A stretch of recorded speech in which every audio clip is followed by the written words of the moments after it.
This is Ben at Dash 9 Computing. Today we're going to set up the Raspberry Pi's PiHole.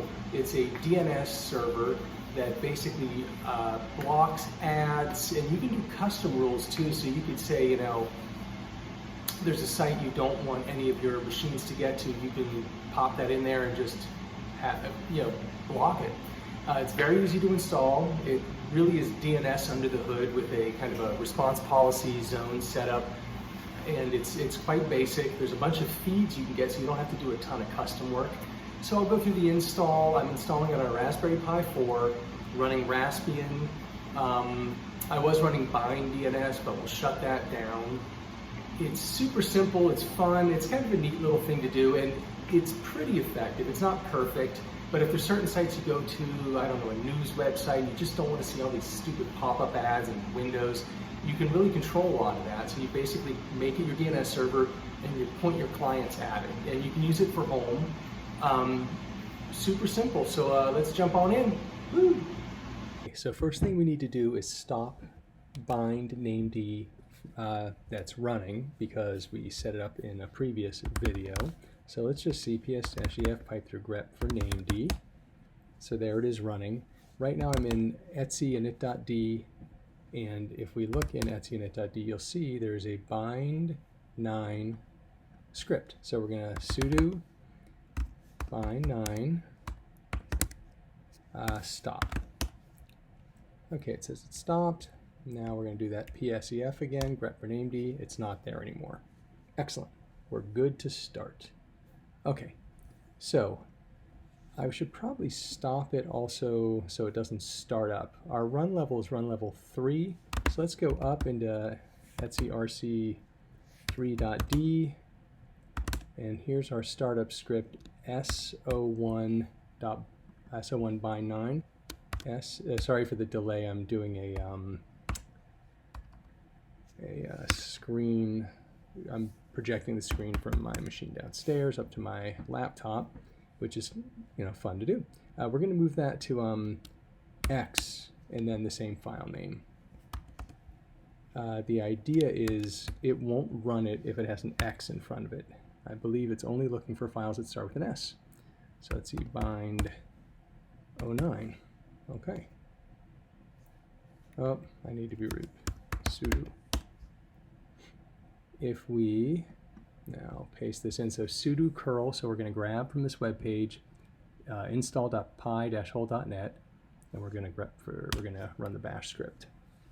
There it goes. So SE Linux, SE Linux not detected, right? I'm not running secure Linux. That is on purpose. That's good. It's doing some checks. So it's going to ask us a few questions. There we go. Installer will transform as a network-wide ad blocker. That's perfect. That's what we're here for. It's free. Thank you. PiHole server needs a static IP, which I have. I already know what it is. ETH0 is correct. Set static IP to current values. Yes, .169 is what we are. IP conflict. That's fine. We don't have IP conflict. I did realize we do also have Etsy hosts set up with other resolvers, so we'll probably have to take care of that, but hopefully this will overwrite it. So I'm going to select the Google, just because it's first in the list, and why not? PiHole relies on third-party lists, yes, and we're going to update those lists. I do want to install the web admin interface. Sorry, I'm kind of flying through, but that'll be how we will be able to add more lists. A web server is required. Yes, we want to install it. Would you like to enable query logging? Yes, query logging is logs basically when a client is what they're looking up in DNS, and that's really helpful. You want to see the request out and the response, so this will get both. And the idea is that you want to know which machine is looking up some things it shouldn't be looking up. It could be owned. Select a privacy mode for FTL. I guess we'll show everything. I'm not 100% sure what that is. FTL. Let's do it, and then we can always change it later. Well, it didn't like some things. Oh, it didn't see an existing repository, which is fine.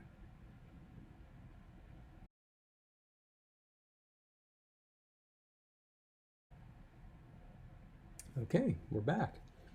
So now we're going to change the PiHole password. PiHole -a-p. New password. So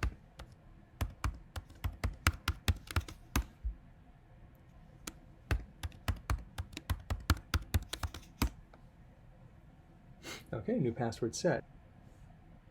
I'm not even sure what it shows up as. I've never run it before. Oh, it is running FTL. User bin PiHole FTL. http://pi.hole/admin. There we go. I just forgot to put the HTTP in there. Classic. A password I just created. And we are in there. Add lists. There it is. Oh, save password. Not right now.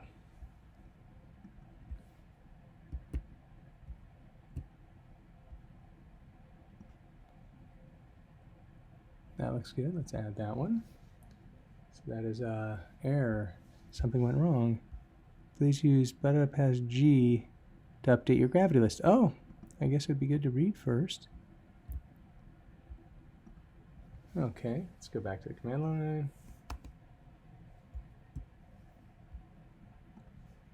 PiHole-G.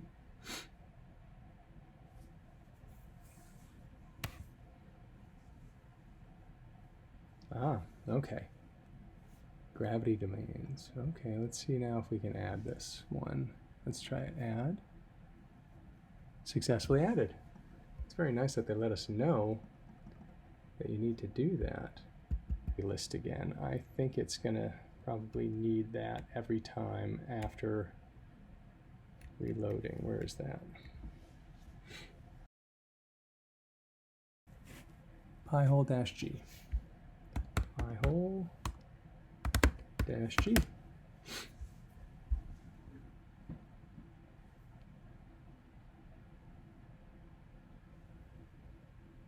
Oh, that looks good. Retrieval successful. So I guess to test it, we should probably, once it's done, open up a web page and look into the logs and see if it's query logging, if it's saving the logs, and maybe I can find a bad site that we shouldn't go to, you know, to see if it works, see if it'll block us. It's enabled. Sweet. Okay. So we go to browser here, and I'm going to go to, first let's just go somewhere like google.com. Okay, mail.google.com. Great. So the DNS part is already done there. Now let's go to like cnn.com. Okay. So where does it log? I don't know. Probably in var log is my guess. Var, that's where most logs are on a Unix system. And query logging. Oh, I see a PiHole log. Let's tail. One will probably be for its own system sort of things, and one will probably be for query logging. So let's see. Let's just tail. Tail is just sort of looking at the end. So sudo PiHole.log. Whoops, I meant to say tail. Okay, whoops. The tail command will just show the end of the log file. Let's see. Oh, great, here it is, look at this. CNN. And it shows API.cnn. There's quite a bit of a reply, forward, query. So it shows the query for CNN, and here's the forwards it, and here's the reply. That's pretty slick, right? I wonder, so let's count the, I'm curious what's in, or maybe I'll just tail it. Tail the PiHole other log, PiHole, if I can type it correctly, PiHole-ftl.log. Logging status. Okay, so this is more system level things. It's, oh, here's the Google servers that we said we wanted to use. Blocking status is enabled. Be interesting to see in Etsy if there is a way we can sort of look at what what it's blocking and then try to trigger a block, right? Let's see. Is there a PiHole? Anything in here? There is a PiHole. Let's CD to PiHole. See what's up in there. Okay. Add list, custom list. Let's tail list. List.1. Or maybe, you know what it is? Maybe these are actually things that are called from other web pages. Meaning, you go to a web page like something that's got a lot of clickbait on it and lots of ads just wedged in everywhere, and maybe what it does is that calls these other pages. And so these, oh, here we go. So now we got one. Okay, so stats.zotobox or whatever, uBlock origin has prevented the following page from loading. There we go. I say that works. And you can make it permanent, temporary, whatever.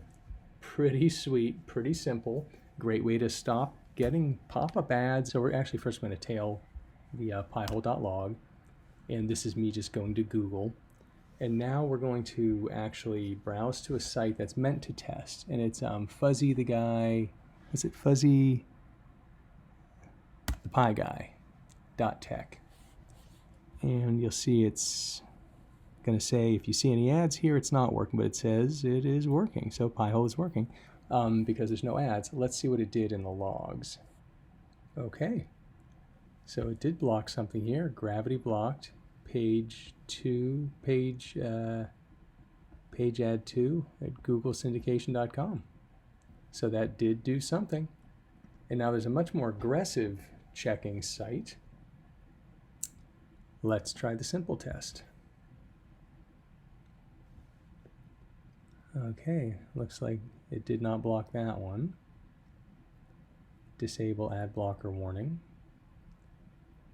It did block this banner ad. It did get this ad. So it seems to be blocking a few. Not, oh, sorry, the page is just refreshing. So it's not perfect. It blocked 1 out of 3. Okay, that's something.